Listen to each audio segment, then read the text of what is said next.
Hey everybody, welcome to Get to Know Your Wedding Pro. My name is Reed with Best Made Videos. We are a wedding videography company based out of West Seattle, Washington, and I'm excited to be joined today. We're kind of getting ready for the Thanksgiving holiday. It's hopefully a good week for everybody. I have Will Franklin here of the Seattle Bartending Company. I want to thank you so much for coming in today on a Monday and making the trek down here from North Seattle, which isn't terribly far, but it still is work nonetheless to get anywhere nowadays. Thank you so much for coming in. Why don't you introduce yourself to tell us who you are and what you do? Yeah, thank you very much for having me. I've been looking forward to doing this one. I'm the owner of Seattle Bartending Company. We're an event bartending service. I started the company on my own in 2014, and I've been doing it full time now for about 3 years.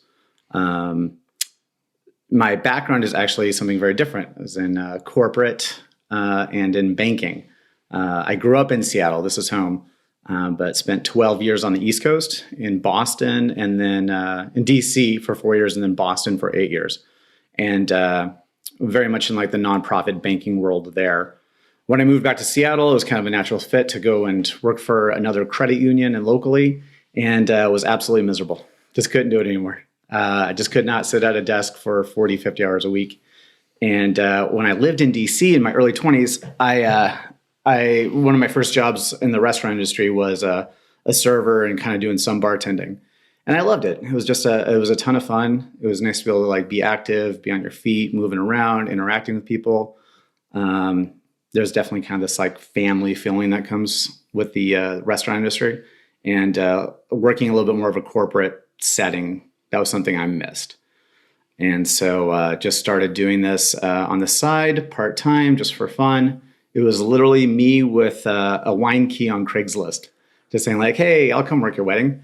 Not knowing a whole lot about events or the events world, but just knew that was something that I thought would be fun and kind of a secondary income on the weekends. Decided to go off and do bartending full time, so left the bank and kept doing the bartending on the side.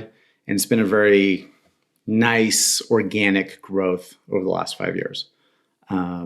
Started doing more and more private events, starting to make some different connections in the corporate world.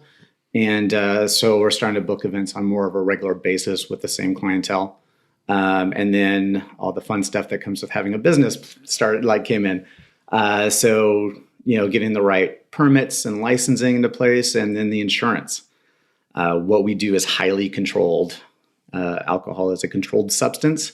And to be able to legally go anywhere in the state and serve it almost anywhere is a really, really high risk liability. And so I think it took me about 1.5 years and 5 different insurance brokers to get the insurance that we have in place.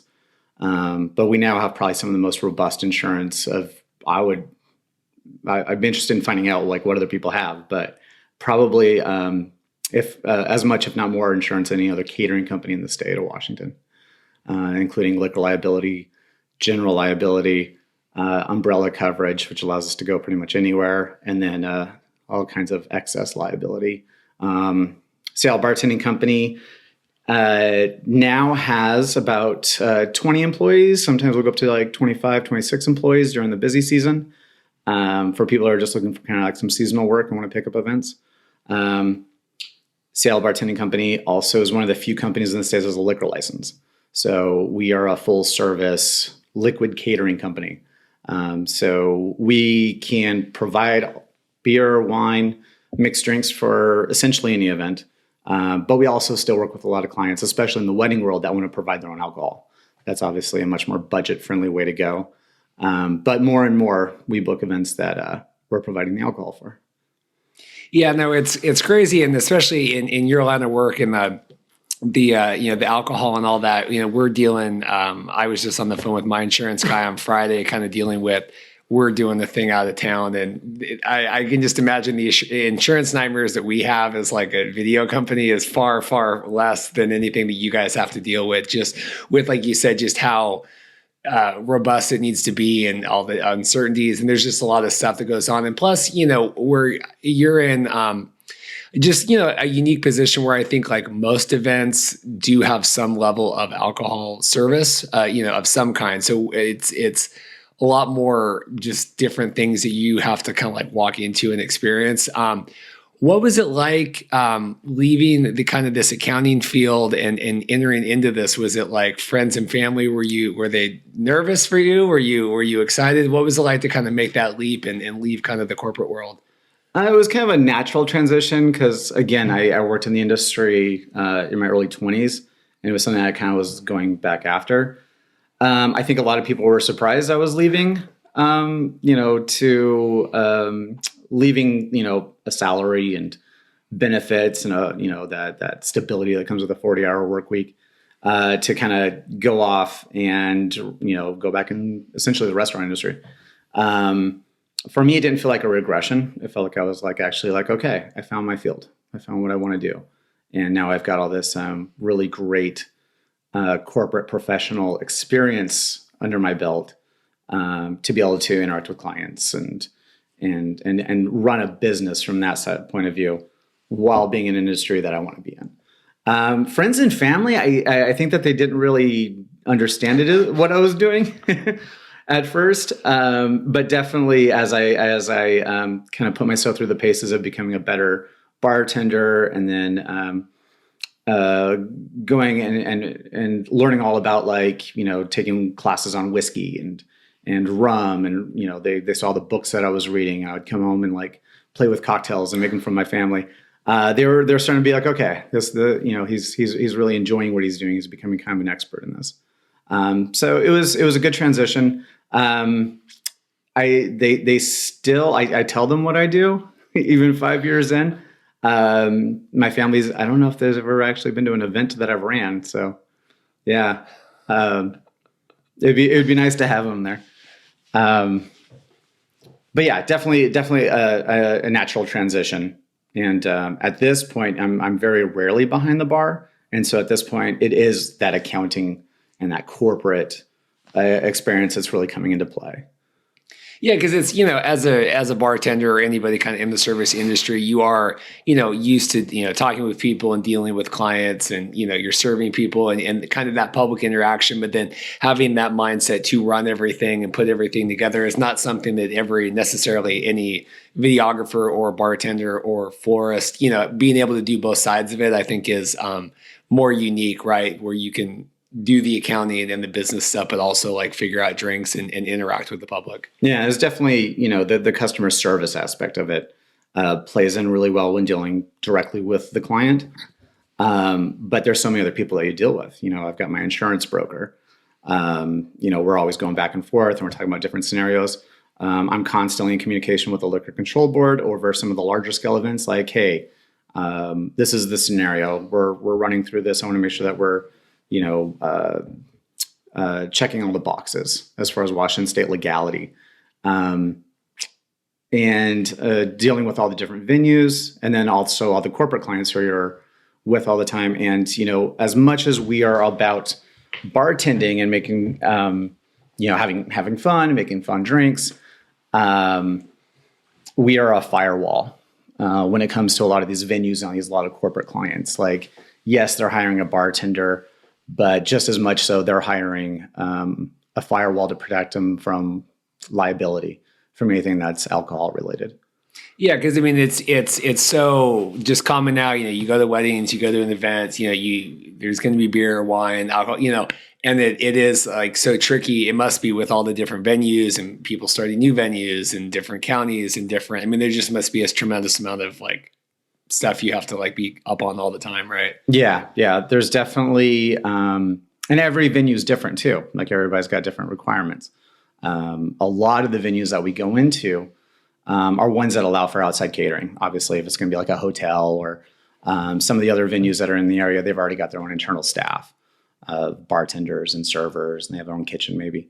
So a lot of the ones that we do are City of Seattle, City of Issaquah. And so it's also dealing with municipalities, and everybody's got their own rules. Everybody's got, what they want to see from their vendors. And so at this point, we have a pretty robust, we can pretty much walk into any venue at this point and legally serve. So long as they don't have a liquor license, and we're not providing the alcohol. That's one of the big caveats. On the legal side, a lot of things that we run into is, when is a special occasions permit needed, as opposed to a banquet permit as opposed to a special occasions. And so we're really good with working with the LCB about events that are open to the public. It's usually kind of a big no-no unless you have a nonprofit involved. So that's something that we walk the clients through. A big part of what we do is consultations. So again, meeting with the venue, meeting with the client, meeting even with the LCB, going over all the restrictions and the requirements to make sure that everybody's staying safe, but also having a good time. So the consulting is actually one of the things that I do a lot because I'm not behind the bar nearly as much as I used to be. And so that's actually one of my favorite parts of the job is the preparation, the planning, and then the actual execution.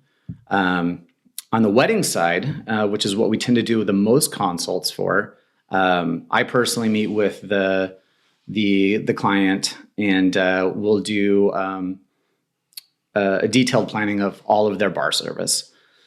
Event bartending is one of those things that you think like, okay, I got a friend who can come in and be the bartender.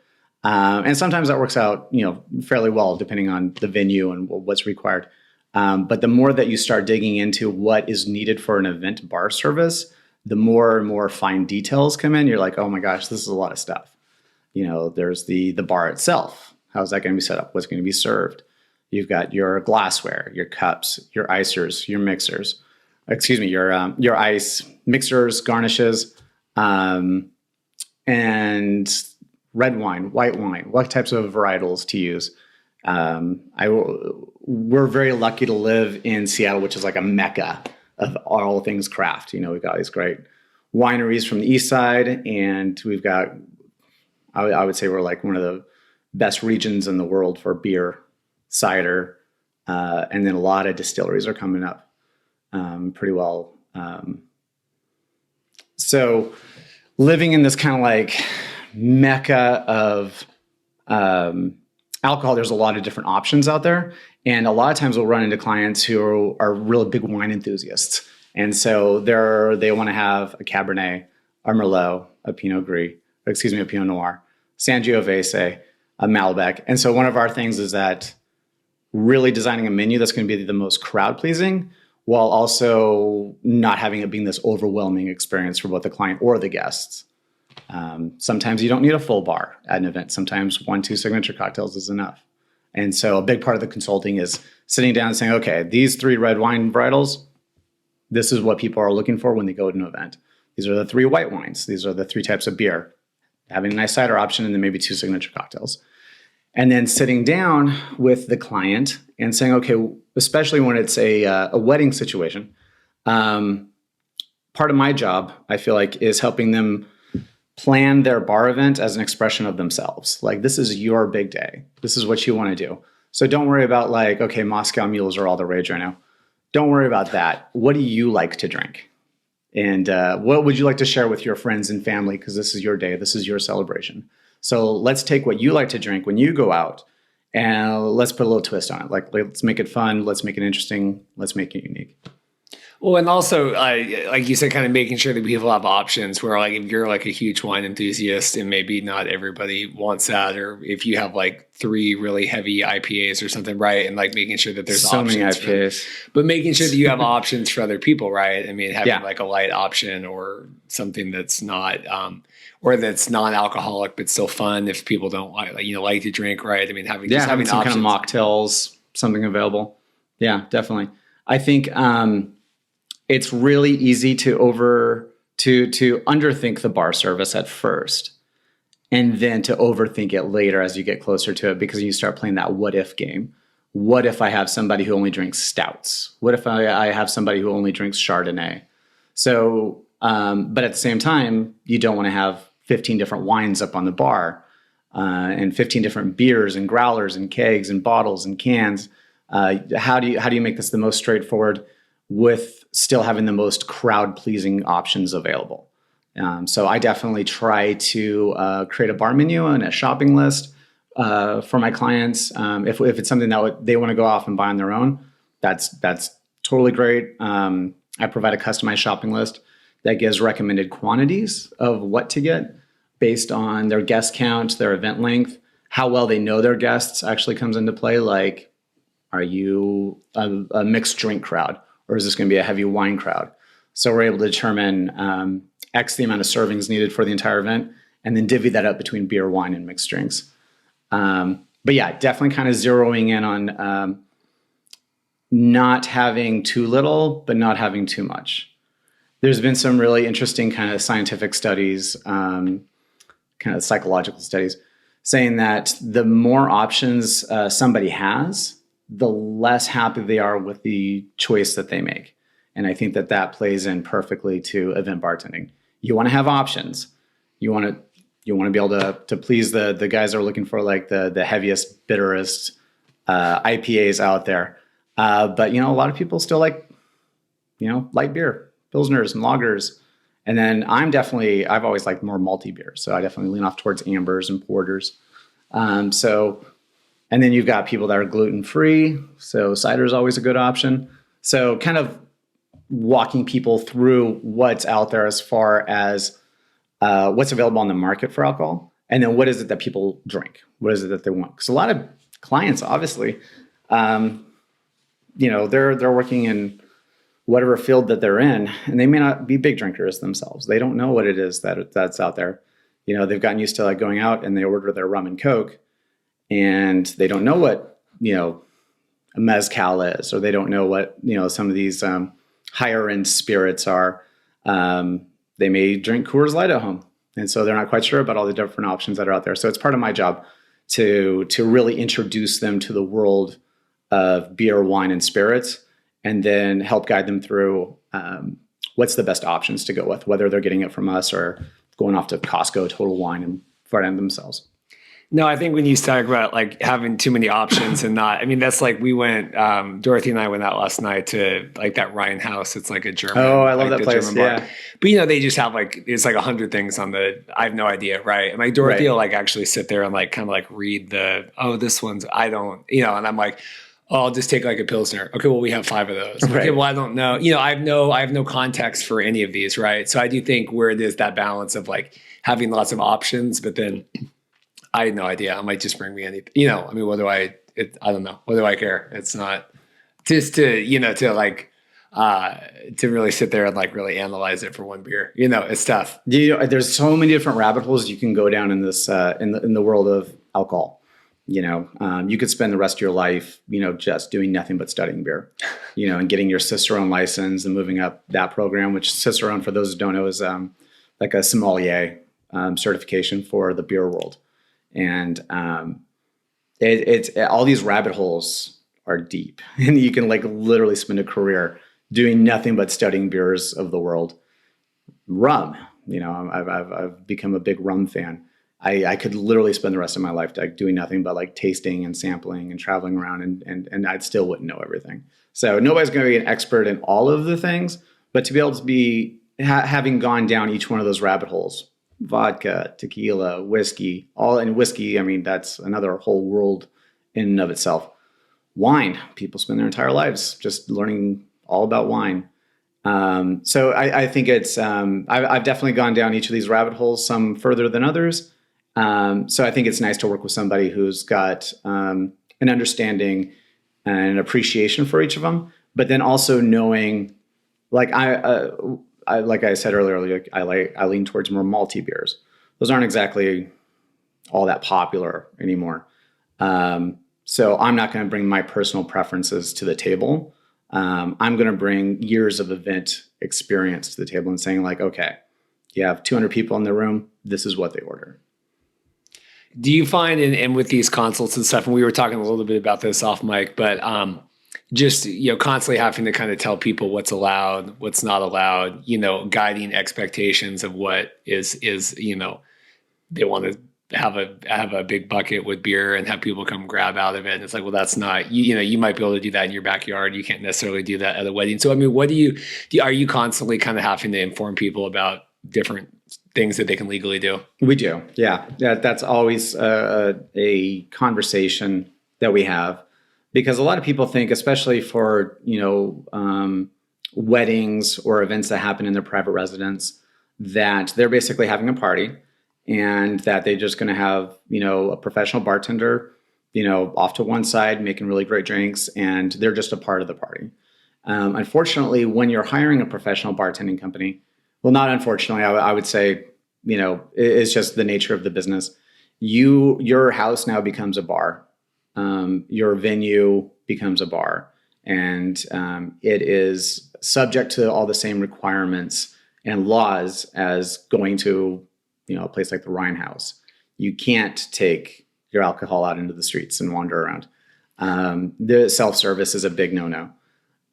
So having that bucket of beer on ice that people can just come up and grab is not something that's allowed. I don't know. I go back and forth on it a lot.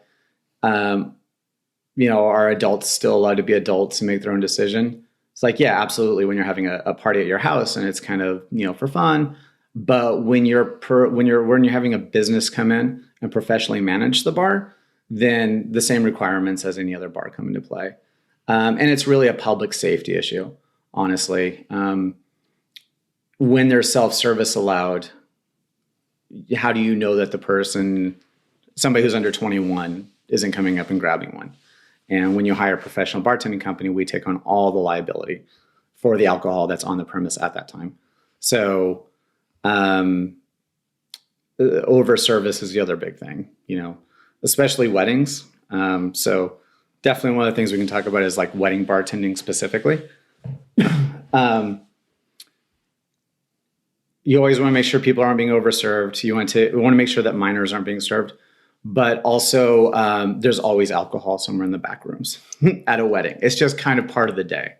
And so it's really important to kind of give clients a little bit of a heads up of like, hey, once the bartending service arrives, we need all that behind the bar. And we're welcome to come up with your groomsmen, and we'll pour you shots, and we'll make sure it's lots of fun. But we want to make sure that everybody stays safe and everybody gets home okay.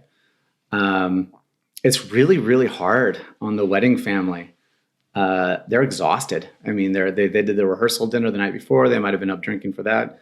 They've been up since, dawn, prepping and not eating, and their whole family's helping move stuff in. They're getting everything's decorated like at 11 o'clock in the morning, noon. Nobody's eating, and they're all in the back rooms, like drinking.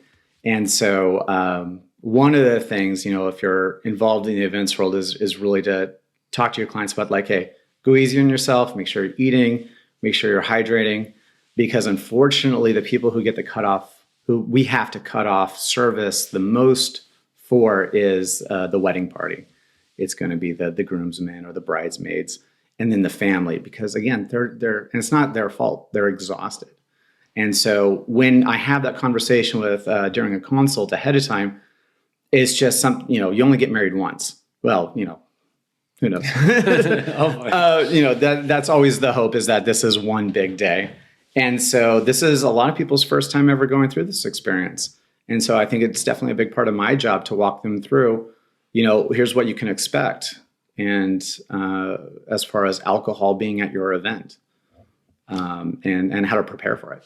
Yeah, no, that's a good point with like you said, kind of the back rooms and people and just, the stress too. I mean, we had one, I was just thinking as you were telling the story, we had a wedding back earlier this summer, and the mother of the bride, like at dinner, totally just out of it. But I think it was more like you said, just having the stress of the day, being up all day, probably hadn't eaten anything. You have a glass of wine, whatever. And the next thing you know, and she's like hysterical, and it's you just got to be careful because, obviously then, that's part of her memory too. And, you don't want that to be a part of, your memory of your daughter's wedding day either, Exactly.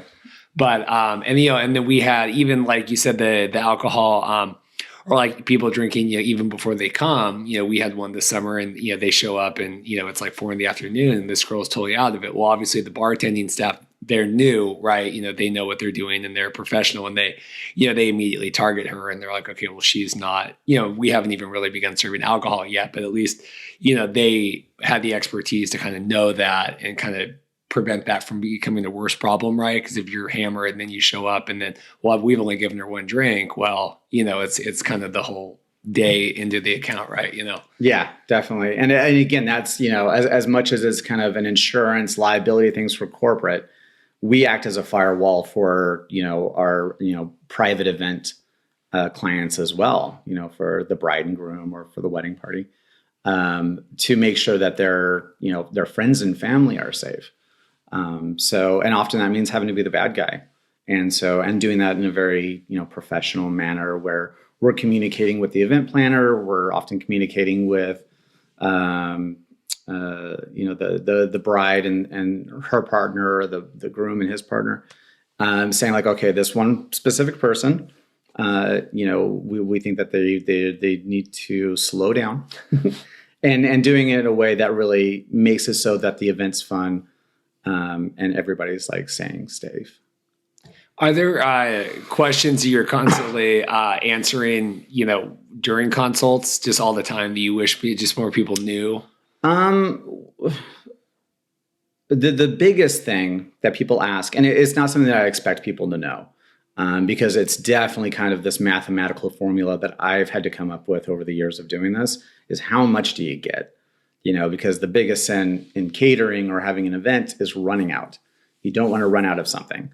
But you also don't want to advise somebody to go out and spend thousands of dollars needlessly. So one of the biggest things, especially, obviously when people are providing their own alcohol, is how much do I get? And there's a very specific formula to that.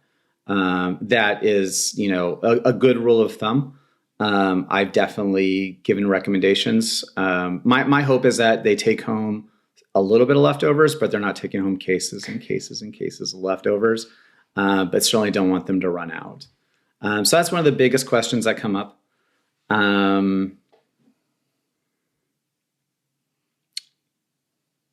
All the little details of what do you need behind a bar is the other big thing. So ice is probably one of the most valuable resources. And so, I would say practically every event we go to, we're providing the ice. So we've got these really nice, great, big portable coolers. We'll, bring in all the ice. We make sure that there's enough for the entire event, whether it's just beer and wine only, or if it's beer, wine, and mixed drinks. I think that's one of the things that gets overlooked a lot, is just the amount of ice that you really honestly do need.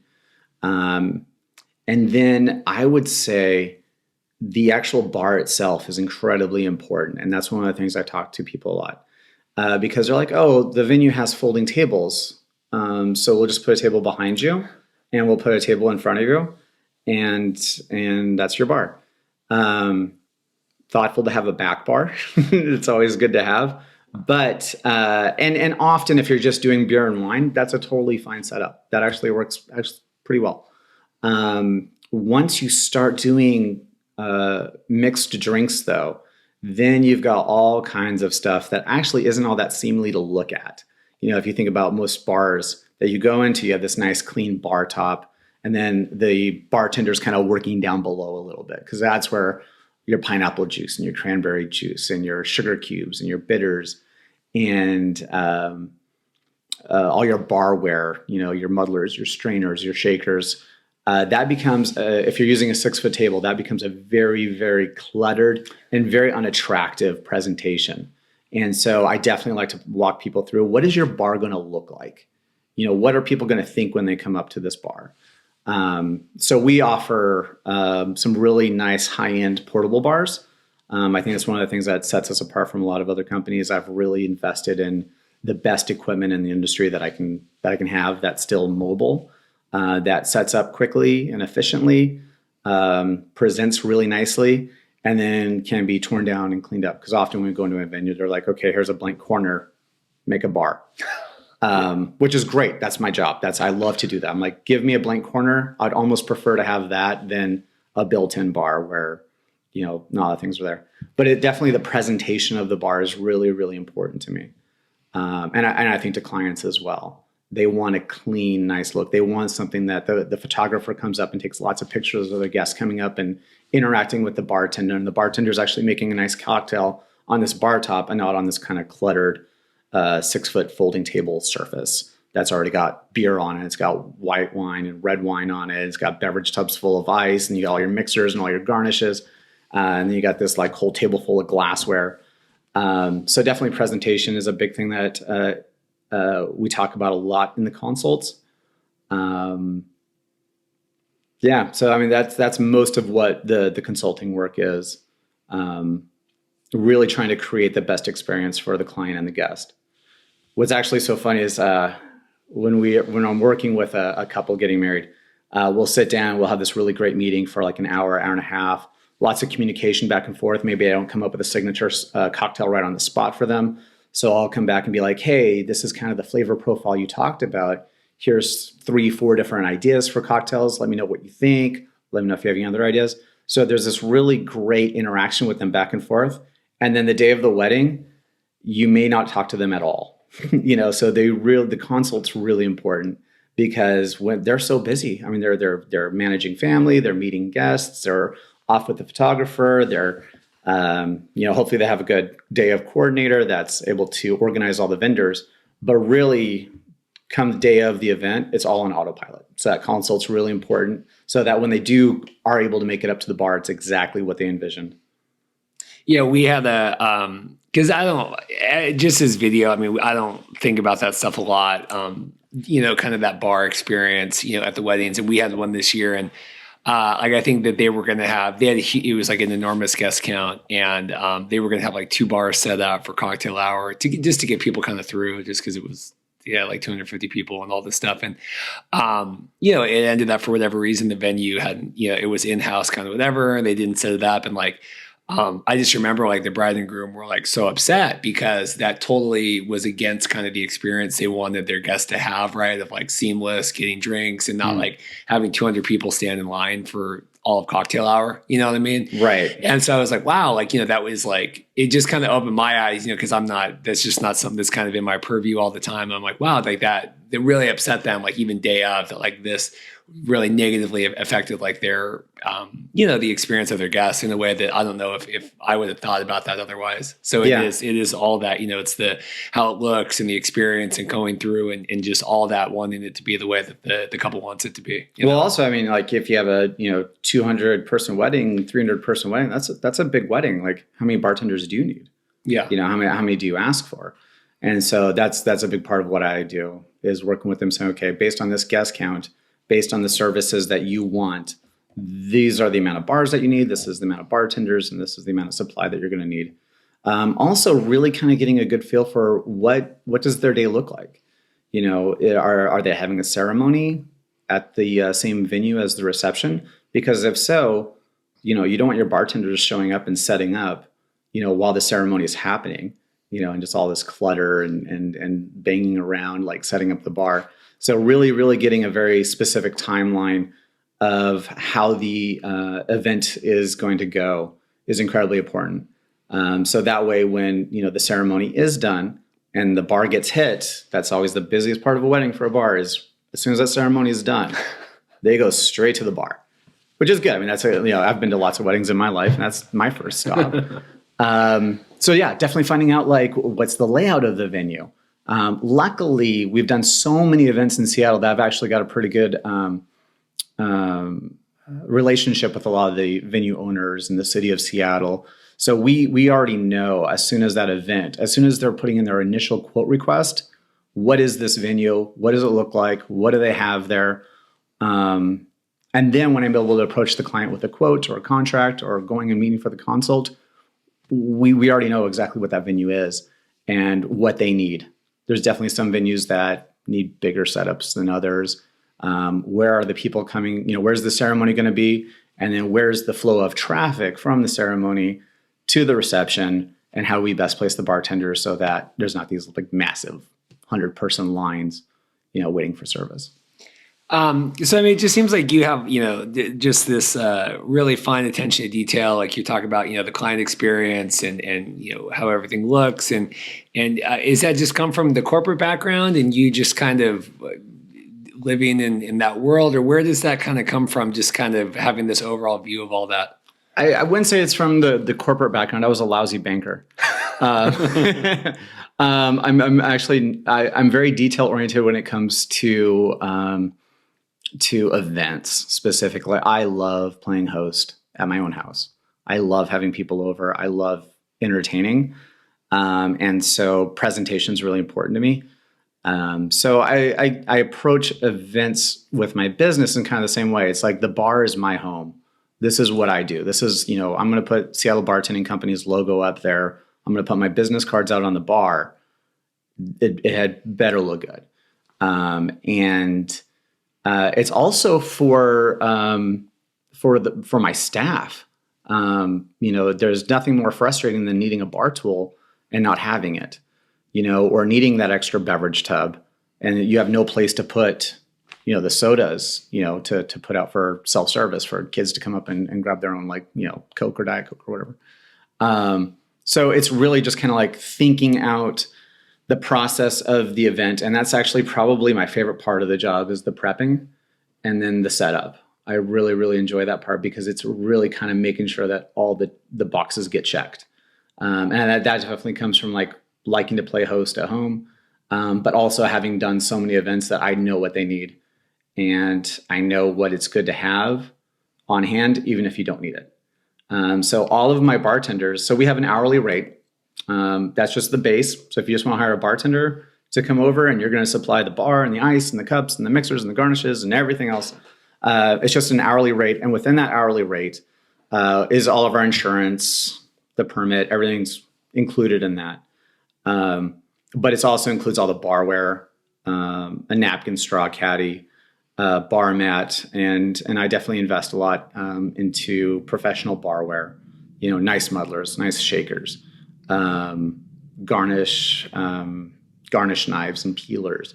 Because those are the little details that not only makes it for a better guest experience, but it makes it for a better experience for my bartenders to be able to go in and they have all the tools that they need. So you talked a little bit about kind of, having your the mobile bar and things that help you guys stand out. Where do you think your greatest strengths are? And it could be for weddings, corporate, whatever, but you guys as a business, where are your strengths? Where do you feel like you really excel? What do you want people to know more about, you guys in terms of, standing out from the competition?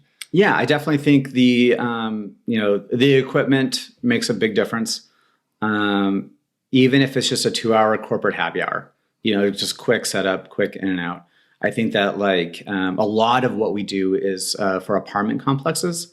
And so a corporate sponsor will hire us to come in and do a little 2-hour happy hour for the residents who live there. We work with a lot of different property management companies that manage these kind of higher end apartments in Seattle and the East Side. And so it's only a 2-hour happy hour, but we're still bringing in a professional bar. And so it's a really nice presentation. It's nice as a guest to walk up and order your cocktail from a bar and not from a guy across from a 6-foot table with a linen. So I think that definitely stands out. I think that the amount of detail and preparation, how much we are able to provide, definitely stands out. And I think that there's something really, really great about how customizable our service is. Like I was just saying before with the bar tools, and all my bartenders have a little kit that I just provide for them as soon as they become an employee. So what's really great about our service is how customizable it is. So if, again, you just want a bartender, it's incredibly affordable. Like I'm actually, we have a minimum of 4 hours and it's the hourly rate. There's a little service charge on there that helps take care of the transportation. I have a part-time admin who does all of our contracts and invoicing. So it's all the things that kind of all the service charge kind of covers all the things outside of the actual event itself. But if you just want a bartender, you can just get a bartender for really, really affordable pricing. And then at that point, everything else becomes a la carte. So then you can add on your portable bar for a flat rate.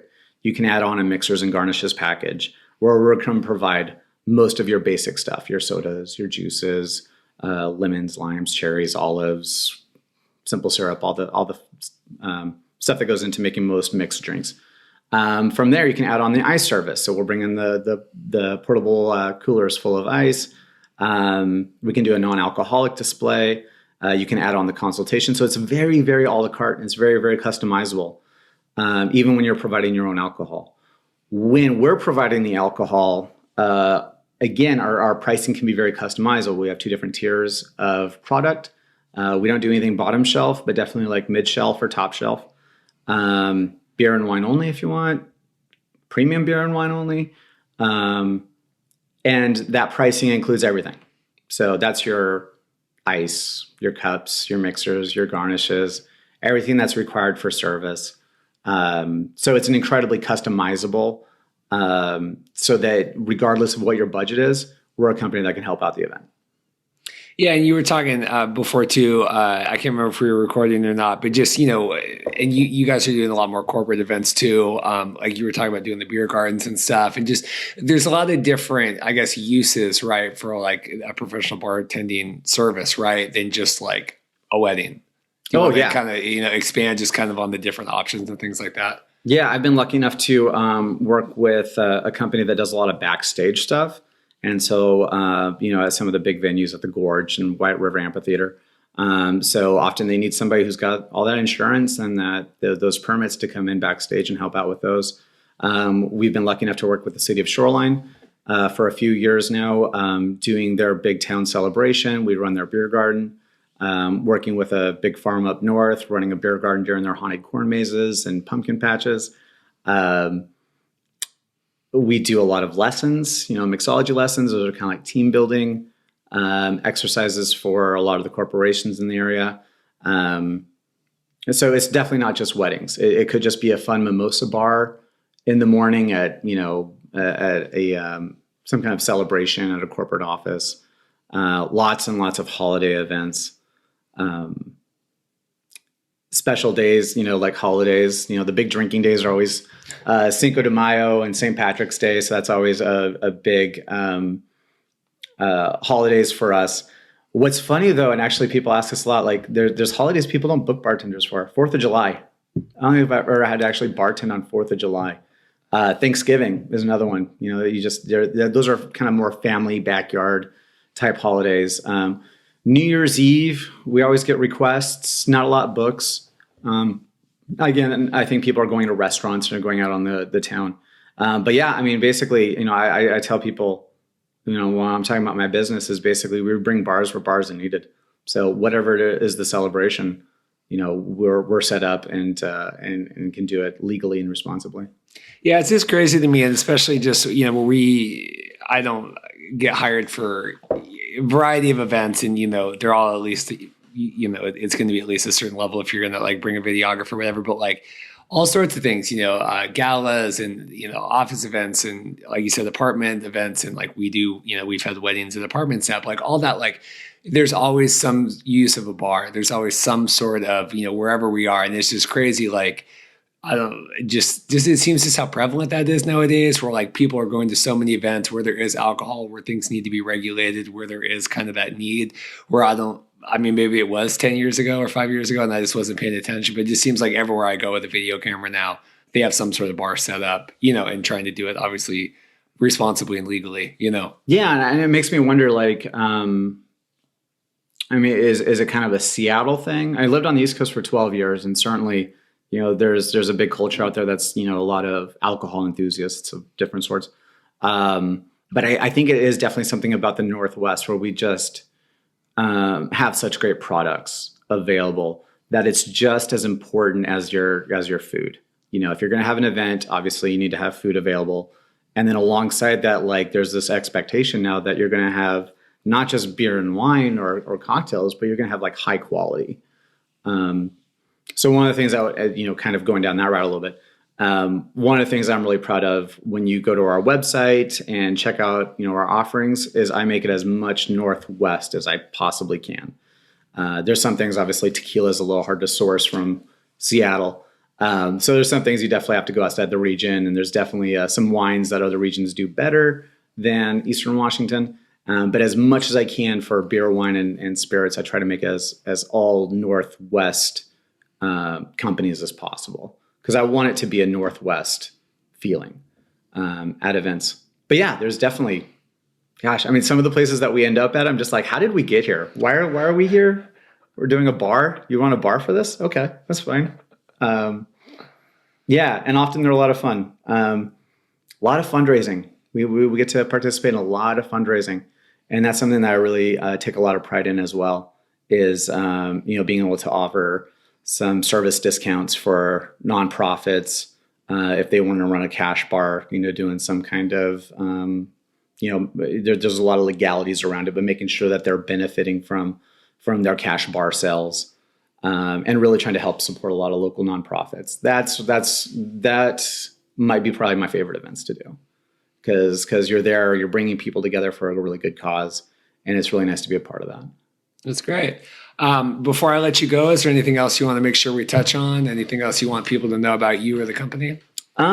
So mostly they were just a really approachable company. I mean, really, I come from a family that's actually not, they're not really big drinkers. We're actually really boring at the holidays, to be honest.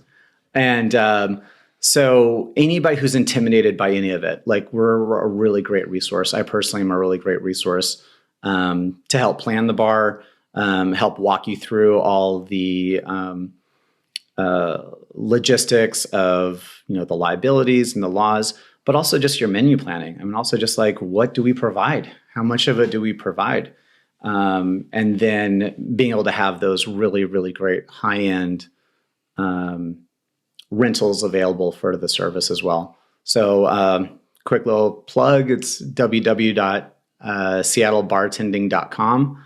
I'm available anytime, just will at seattlebartending.com.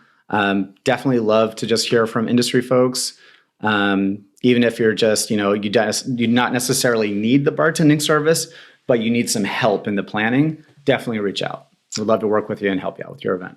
Or, nowadays, it's just so many people starting venues, trying to throw this party, trying to do that, and just knowing what's allowed and what's legal. And I think most people want to do what's right. They maybe don't know I didn't know that I could do that or whatever, so getting, someone like you that's really educated in that world, just to have someone ask you questions of well, I didn't even know I could or couldn't do that. Just giving that. I just think in the industry we're in, and it's the events are so many different shapes and sizes, and just having people like you that kind of know the right answer and the way to do things. I think it's just a valuable resource to have in general. It is. And you always want to be the good guy. I mean, you really, it's important to us that not only are we throwing a really fun event and we're introducing to people to some really great products and putting together some really interesting, unique signature cocktails. We want to make sure that, in the incredibly rare case that a liquor control board agent shows up, the event's good to go. They look around and they say perfect. You guys are doing this perfect. I'm pretty sure that they're sick of me calling them, because we go through so many different scenarios of all these different types of events, invitation only events and events that are open to the public, nonprofits, alcohol donations. So whatever the scenario is, definitely would love the people listening to this to feel like they can they have somebody they can reach out to and walk them through the process. Perfect. Well, thank you again so much. You already said your website, seattlebartending.com. Anywhere else you want people to reach out? You said your email, social media, stuff like that as well. Yeah. Gosh, I need to go back through your podcast and try to find somebody who does social media, because that's one thing that I am miserable at. But yeah, we definitely have a presence on Instagram and Facebook. But truly, seattlebartending.com is the best resource. It talks about all the services and the products I was just talking about. You can go in there and see our different menu lineups, our different offerings, and really kind of see how customizable your event can be. Perfect. Well, thanks again. If you're like Will and you're someone that's interested in coming on the podcast, like you said, you had followed it for a long time in kind of the Facebook groups and whatnot, www.bestmadevideos.com/podcast guest. And, you filled it out, and here we are not that many days later. 2 days later, doing a podcast. So I appreciate it. And obviously, we look for people like you that, have a track record of, professionalism and everything, but it's a good way to start to kind of get the ball rolling. So thank you again. I hope you guys have a great holiday, and thanks again just for coming on. I appreciate it. Yeah, thanks for having me. Really great to meet you and meet the little dog. Yeah, Rosie is off sleeping somewhere. This has been another episode of Get to Know Your Wedding Pro. Check back next week for another wedding vendor interview. Thanks so much.